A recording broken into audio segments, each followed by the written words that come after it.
Okay, this is how to replace the front headlight on a Chrysler Town and Country.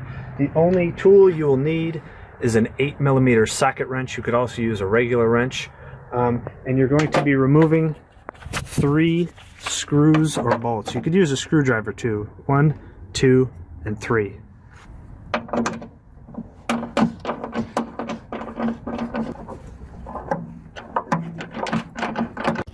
Okay, you can see with those 3 bolts removed, it's loose and it slides right out. There's only 2 wire connections you have to worry about. Right here, and to loosen them, you pop these red tabs up, and then you can pull the plug off. If you want to, you can save the bulbs for your new headlights. Sometimes popping these are a little tricky. I just used the end of this socket wrench and popped it up to get off, but they pull right out.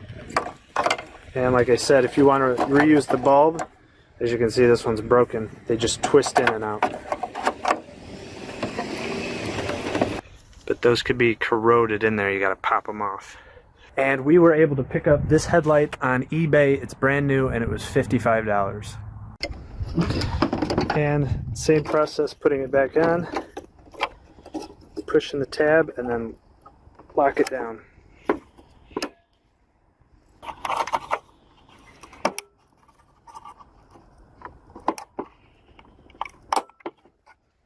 Slide it back in.